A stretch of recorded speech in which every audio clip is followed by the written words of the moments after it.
The East Timor Genocide of 1975 to 1999 was a brutal genocide conducted by the occupying Indonesian government and its armed forces, with approximately 100 to 200,000 people dying because of violence, starvation, disease and displacement within the 24 years of occupation. As seen in Source A, where it says, over the next 2 decades tens of thousands of Timorese died, some observers claim as many as 200,000 people perished, resisting the Indonesian occupation and annexation or as a result of famine or disease, thus showing the sheer amount of people that died. The genocide had many short-term impacts, including the loss of 1/3 of its population, the displacement of survivors, and the breakdown of social norms of being very hospitable, gregarious, and very friendly. The long-term consequences are evident in social, political, and economic regions, as it has shaped the way the country is run and who it is run by, both politically and socially. The economy also collapsed, losing 1/3 of its GDP, creating a downturn in the economy. The East Timor genocide is still denied by the Indonesian government to this day, with many drastic effects still evident in everyday life for the people of East Timor.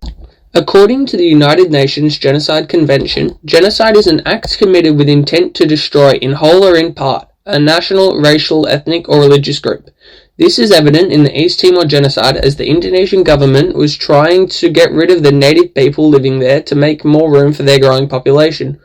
Between 1975 and 1999, the Indonesian government killed between 100,000 East Timorese people and caused thousands of others to die due to the government's actions. This act of brutality included 8 of the 10 stages of genocide: classification, symbolization, dehumanization, organization, polarization, preparation, extermination, and denial. The difference to this genocide compared to other modern-day genocides is that the Indonesian government did not systematically kill the East Timorese people. Instead, it was very uncoordinated, with widespread massacres as seen in Source B, which shows people taking cover during the Santa Cruz massacre, which happened due to many people visiting a political upriser's grave a year after. The main short-term impacts of the East Timor genocide include the killing of 1/3 of the population and the collapse of the government, as when the Indonesians pulled out, there was nobody to take control, as all the politicians and social group leaders had been killed, as well as causing trauma for the people. 1/3 of the population was killed, but the actual population numbers were never being released by the Indonesian government, so that is why the population dropped so rapidly over a 2-year span, where the new government tried to figure out what the actual population was, as seen in Source C, where the drop in population is visible.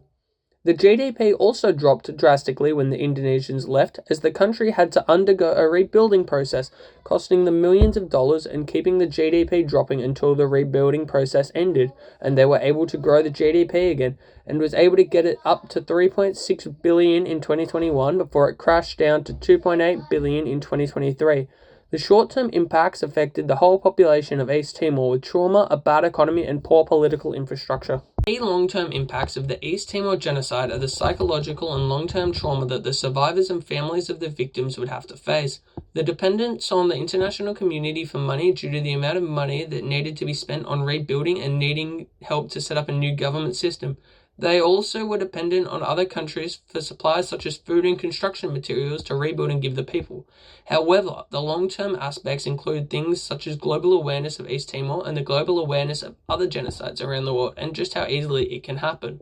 Other effects on countries around the world are the reassessment of foreign ethics, and how other countries should treat each other and think about the people of the countries that they are going to invade if they need to invade them in the first place. It is also denied around the world by the Indonesian government, and they have also enforced this through the destroying of propaganda and killing of foreign news reporters. Another long-term impact is the grief caused by having Mateus Bere in the country, but they were not able to trial him, as seen in Source D, where a letter has been put on his grave and is asking for him to be put on trial. The East Timor Genocide began in 1975 and ended in 1999, with over approximately 100 to 200,000 people dying of causes that can be traced back to either pro-Indonesian militias or the Indonesian government, and is heavily denied by the Indonesian government because they believed that what they were doing was best for the people of East Timor, which ended up causing hundreds of thousands of people to die during their occupation and many others to die after due to the mass destruction that they had caused.